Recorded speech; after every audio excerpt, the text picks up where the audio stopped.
Moi, sincèrement, je suis tombé dans la masturbation à l'âge de 12 ans et c'était par hasard. J'ai dormi sur mon ventre et j'ai découvert quelque chose et puis ça m'a lié de l'âge de 12 ans.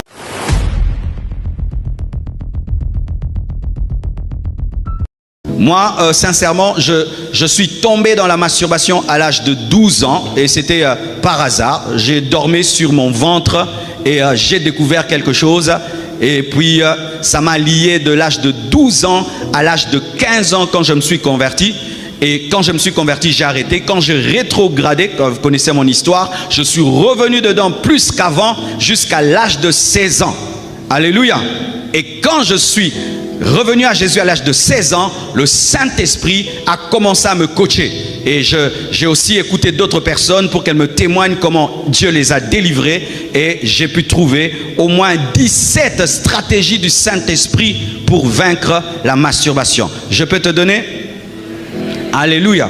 Premièrement, il faut que tes pensées soient occupées. Jamais on ne se masturbe sans penser. Tout ce qui est une pensée. Que ce soit la sainteté, que ce soit le péché. Celui qui ne pense pas au péché ne va pas pécher. Avant qu'un homme ne tombe dans la masturbation, il pense à la masturbation, ensuite il se masturbe. Donc il faut que là, au niveau de ta pensée, tu sois pur, au niveau de ta pensée, tu sois saint, au niveau de ta pensée, tu n'aies pas une masturbation psychique, c'est alors que tu n'auras pas une masturbation manuelle. Alléluia. Et comment tu vas faire pour avoir des pensées pures? Il faut que ta pensée soit remplie de la parole. Alléluia. Il faut que ta pensée soit remplie de la parole, soit remplie des cantiques spirituels, soit remplie de la voix du Saint-Esprit, soit remplie des bonnes idées, soit remplie du fardeau pour les âmes, pour l'œuvre de Dieu, soit remplie des choses qui t'occupent, des choses qui te poussent à méditer et à réfléchir.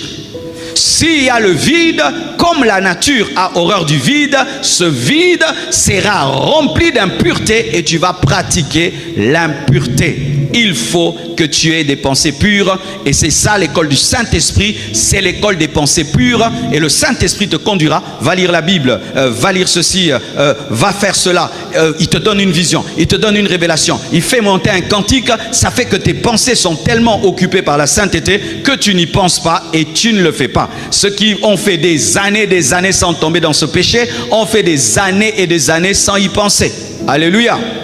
C'est pourquoi il faut, si tu es quelqu'un qui tombe dans la masturbation le soir, avant de dormir, lis la Bible. Alléluia, lis la Bible.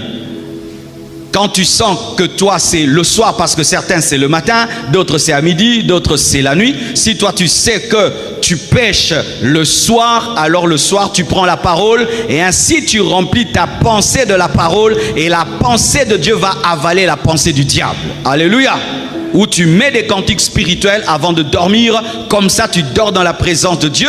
Et où tu dors avec des cantiques spirituels. Il y a des gens qui dorment avec la musique qui joue jusqu'au matin. Oui, quand tu es un bébé spirituel, il faut mettre en place tout un système pour ne pas pécher. Alléluia. Deuxièmement, il ne faut pas regarder la pornographie. La pornographie et la masturbation sont deux sœurs jumelles. Là où il y a la pornographie, il y a souvent la masturbation. Là où il y a souvent la masturbation, il y a la pornographie. Ce sont deux péchés qui s'accompagnent, qui s'entraident. Et ce sont aussi deux démons, parce qu'il y a aussi le démon de la masturbation, il y a aussi le démon de la pornographie. Ce sont deux démons qui marchent ensemble. Certains, vous vous masturbez qu'après avoir regardé une image pornographique. Alors donc, si tu enlèves le déclencheur, il n'y aura pas l'effet. Si tu enlèves la pornographie, tu ne vas pas te masturber. Si toi, tu te masturbes après la pornographie, enlève la pornographie et la masturbation ne se manifestera pas. Alléluia. Mais si tu veux être libre de la masturbation, tout en regardant la pornographie, tu retomberas encore parce que ce sont deux démons qui s'entraident, ce sont deux péchés qui s'entraident. Amen. Troisièmement, il faut faire du sport. Pourquoi? Parce que quelqu'un qui est fatigué n'a pas le temps de se masturber, il n'a pas l'énergie pour se masturber, parce qu'il a déjà dégagé l'énergie en courant, en sautant, en transpirant, et il se repose. C'est que se masturbent, ce sont des gens qui ont trop d'énergie pour rien, dont ils ne font rien. C'est pourquoi la plupart des chômeurs sont dans la masturbation, mais les travailleurs se masturbent rarement parce qu'ils rentrent à la maison KO de KO. Mais le chômeur, il a toute l'énergie de 3 repas. C'est la vérité. Alléluia. Un pilote de l'air, il aura le temps. Il n'a pas le temps, il doit tenir un avion. Il décolle, il atterrit. Même s'il est païen, il n'a pas le temps. Pourquoi? Il bosse, il fait quelque chose. Il dépense l'énergie. Alléluia. Alors, frère, il faut sortir du chômage et il faut faire du sport. Le corps humain a été fait pour faire du sport. Alléluia. Quand tu étudies l'ossature de l'homme et sa musculature, l'homme a été fait pour marcher, pour bouger. Aujourd'hui, nous avons des maladies de l'homme moderne. Nous quittons nos maisons, voiture, ascenseur, ascenseur, voiture, ascenseur. On ne marche plus. Et tu vois un jeune garçon de 20 ans et tu lui dis de marcher 3 étages. Il est déjà essoufflé parce que nous sommes des paresseux. Et cette énergie emmagasinée maintenant se transforme en masturbation parce que l'énergie réclame toujours de sortir. Alléluia. Faites du sport. Et si tu n'as pas les moyens d'aller dans une salle de sport, il y a quelques sports qui sont faciles. Une corde à sauter, la corde à sauter, très facile.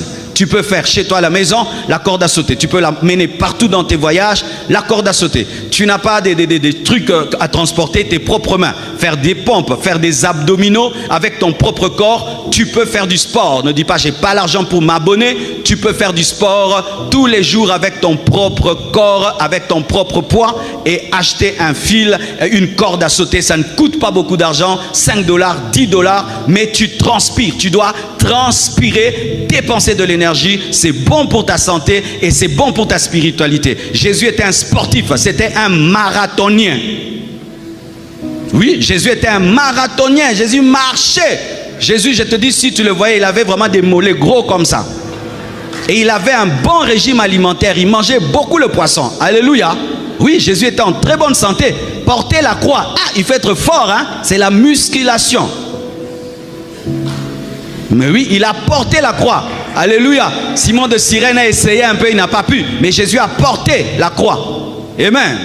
Donc, fais aussi du sport parce que la Bible dit que l'exercice corporel est utile à peu de choses. Donc, à un peu aussi, et c'est important. C'est important de faire du sport. Même 1 fois par semaine ou 2 fois par semaine, faire travailler ton cœur, faire travailler ton cardio. Alléluia. Qu'est-ce que le diable dit de toi? Qu'est-ce que les démons disent de toi? Lorsque tu pêches et tu t'enfermes, personne ne te voit. Mais les démons te voient, les anges te voient, Dieu te voit, le Saint-Esprit te voit. Alors quand tu te masturbes, regarde ceci. Autour de toi, il y a Jésus qui te regarde. Le Saint-Esprit te regarde. Les anges te regardent. Les démons te regardent. Les démons te regardent. Tu vas le faire? Mais c'est ce qui arrive. Ce n'est pas parce que tu ne vois pas qu'il n'y a rien. Il y a le sorcier du quartier aussi là. Il est là. Il est en train de voir. Chaque fois que tu voudras le faire, pense à cela. Les démons te voient, les anges te voient, Jésus te voit, le Saint-Esprit te voit, le Père te voit, les sorciers te voient. Tu n'es pas caché parce que dans le monde spirituel, il n'y a pas de masque, il n'y a pas de secret. Tu peux fermer la porte, tu peux éteindre la lampe. Dans le monde spirituel, il n'y a point de ténèbres, tout est vu. Il n'y a pas de porte fermée. Aussi, pense aussi qu'un homme peut te surprendre. Imagine ça, vraiment. Tu vas dans la douche et puis tu penses que tu as fermé et ton frère va aussi là-bas, il entre, il te trouve. Vraiment. Tu t'imagines, votre relation, ce sera comment? Vous allez commencer à causer encore comment? Et si c'est quelqu'un qui a le chantage, il va te bouffer de l'argent. Tu me dis, sinon, je vais dire, il va détruire ta vie. Alléluia. Vous savez, toutes ces personnes qui, après avoir commis ces choses-là, se retrouvent dans des scandales et tout, elles ne pouvaient pas imaginer qu'on pouvait les voir. Et Dieu a permis que toutes ces choses se passent pour nous rendre sages et intelligents. Pense qu'on peut t'attraper. Pense que tu peux ouvrir une porte aux démons, aux esprits qu'il y a des présences démoniaques autour, des présences angéliques qui se retirent, le Saint-Esprit qui s'attriste, Jésus qui est déçu, le Père qui est déçu, et le diable qui rigole, les démons qui rigolent, et les sorciers qui rigolent. Vois ça et pêche. C'est pourquoi quand quelqu'un veut pécher, il veut tout oublier que Dieu existe, oublier que le Saint-Esprit existe, oublier que le royaume spirituel existe. Il amène tout sur la terre. Non, il n'y a que la terre. J'ai fermé la chambre, j'ai fermé. Non, tu n'as pas fermé le ciel. Tu n'as pas fermé le ciel. Alors frère, ne te cache pas, parce que rien n'est caché. Rien n'est caché. Qu'on t'attrape pas, on t'a déjà attrapé. Tout pécheur est attrapé. Si là où tu es, il y a l'air, Dieu est là. Parce que si l'air est, Dieu est. Parce que l'air n'est pas omniprésente, mais Dieu est omniprésent. L'air n'est pas omniprésent, mais Dieu est omniprésent. Mais s'il y a l'air, donc il y a Dieu. Et Dieu précède l'air. Si tu respires là où tu pêches, Dieu était déjà là, avant. Parce que c'est lui qui a créé l'air. Alors arrête de fermer, ouvre tout. Parce qu'il était déjà là. Ouvre les fenêtres et dis, maintenant, venez. Parce qu'avant même que tu dises venez, il est déjà là. Qui peut pécher? Tu as une apparition de Jésus et des anges. Mettons à la montagne de la transfiguration. Est-ce que Pierre pouvait pécher? Parce qu'il voit Jésus dans la gloire. Moïse, Élie. Mes frères, mais c'est ce qui se passe tous les jours dans ta vie. Jésus est dans la gloire. Il y a des anges glorieux. Mais toi, tu es à la montagne de la transfiguration. Au lieu de prier, non, tu commences des choses. Et pire encore, vraiment, si tu le fais dans le jeûne. Vraiment, imagine Pierre à la montagne de la transfiguration, au lieu de poser des questions à Jésus, il commence à se masturber. On va vraiment l'éjecter. Mais oui, mais il y a des gens qui vont à Manguengenge, ils pêchent là-bas. Des gens qui sont allés prier à Manguengenge, mais ils vont tomber à la montagne. Vraiment. Vraiment. Il faut éviter le second regard. Pourquoi? Parce que le second regard est une pêche. Péché. C'est-à-dire, tu vois une femme devant. Quand elle passe, ne regarde pas. Parce que l'image que tu vas regarder, c'est ce que tu vas amener à la maison. Et c'est cette image-là qui va t'amener à la masturbation. Car certains hommes, quand il ne peut pas coucher avec une femme, il va coucher avec elle en pensée. C'est-à-dire, il télécharge l'image et puis il l'amène dans la chambre. C'est pourquoi ma soeur, vis dans la sainteté, dans la crainte de Dieu. Tu ne connais pas combien de gens se masturbent en pensant à toi. Oui. C'est pourquoi moi, j'aime pas les kimundele dans les familles. Ou les petites sœurs avec des culottes comme ça, les cousines comme ça. Habillez-vous bien. Nous sommes la famille. Kebana Satana. La famille. Caïn a tué Abel, hein, c'était la famille. Amen. Hein? Amnon a violé Tamar, c'était la famille. Oh, tout ça là, moi j'y crois pas. Non, habillez-vous bien, habillez-vous. Quand déjà les filles commencent déjà à avoir certaines formes, même si elle est gamine, elle a la forme, hein, cache la bénédiction. Ah oui. Parce que ce jeune garçon me disait que lui se masturbait en pensant à sa cousine. À sa cousine. Alors toi tu es cousine, tu es des fois bizarre, tu t'habilles comme tu t'assieds n'importe comment parce qu'ils sont des cousins. Mais le cousin là, il est déjà possédé. Le cousin a des problèmes spirituels. Toi tu penses que le cousin est normal. Le cousin est déjà parti. Que ce soit à la maison, que ce soit au travail, habillez-vous toujours bien. Je vois certains, ils ont des habits pour sortir, mais à la maison, ils montrent tout. Tu montres tout à qui? À ton travailleur, tu le connais. À ton domestique, tu le connais. Je vois même certaines chrétiennes, quand elle est chez elle, oh je me relaxe. Elle s'habille n'importe quoi. On s'habille n'importe comment dans sa chambre. Une fois que tu quittes ta chambre, tu es au salon et on peut te voir, on se couvre. Si quelqu'un d'autre en dehors de ton mari te verra, tu te couvres. Tu te couvres. Arrêtez d'être trop relax. C'est là où le diable entre. Et lorsque quelqu'un se masturbe en pensant à toi, il ne te signalera pas, hein? Et alors si c'est un petit sorcier qui se masturbe en pensant à toi, et maintenant il commence à t'attaquer par son esprit, parce qu'un sorcier peut quitter son corps et par son esprit coucher avec une femme. Lorsque tu t'habilles, une femme, tu te regardes devant et tu regardes comme ça, tu regardes, ça va, tu sors. Tu ne peux pas t'habiller, tu regardes seulement comme ça, surtout si tu es africaine. Je parle, amen, hein? Une africaine ne s'habille pas et puis elle se regarde comme ça seulement. Il faut regarder de tous côtés. Et c'est que bizarre maintenant, vous faites ça nanko. Mais c'est quoi là? Vous savez qu'il y a des gens qui sont à peine convertis, qui viennent de lutter avec beaucoup de péchés dans le monde. Hein?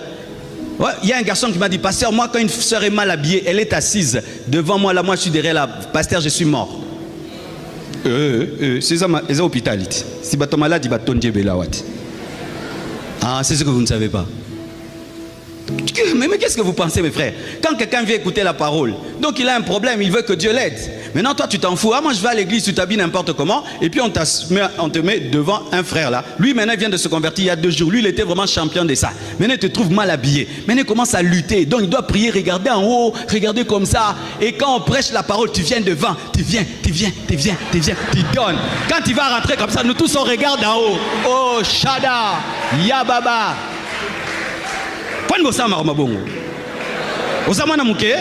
Oh, quand même. En français, pourquoi vous faites ça? Tu es un enfant, ça c'est l'enco. Ouais, tu n'es pas une gamine, hein? Tu n'es pas une gamine pour faire des choses comme ça. Tu n'es pas une gamine. Parce que je vois même ma petite fille, elle a la pudeur. Elle a la pudeur. On peut lui offrir un cadeau de quelque chose. Non, ça je ne porte pas. Ça montre ça, ça montre ça. Elle est petite comme elle a la pudeur. Mais toi, tu as 18 ans, 20 ans, 30 ans, 40 ans. Toi, tu oublies qui tu es. Enco. Balukaliba la bongoté. En français, on ne cherche pas le mariage comme ça. On n'agresse pas les gens en cherchant le mariage. Là, c'est l'agression. Il ne faut pas, quand tu vas à l'église, même les gens du quartier, vraiment au pitié des frères. Elle va où? À la compassion. Nzamba Sunga pasteur, vraiment. Mais comment ça? Tu viens comme si tu es venu en mission. Comme une karachika. Mais oui, tu viens comme si tu es venu en mission. Et bizarrement certaines, c'est ton habit bizarre là que tu portes seulement à l'église. Mais qu'est-ce que tu as? Tu es sorcière? Mais oui, mais quel est ton problème? Explique-nous un peu. Quand c'est aller à l'église que tu prends ton pantalon bizarre, ton truc là bizarre que tu amènes, quel est ton problème? C'est quoi ton problème? C'est pourquoi tu as des maris de nuit, tu ne sais pas d'où ça vient, parce qu'un sorcier t'a envié, et même une personne t'a envié, elle le fait tous les jours pensant à toi, jusqu'à ce que son esprit est utilisé par le diable pour détruire ta vie. Arrêtez de jouer avec la séduction, hein? Faites très attention. Comme je vous ai enseigné, on ne joue pas avec ce que Dieu a créé, parce que c'est toujours puissant, parce que le Créateur est puissant.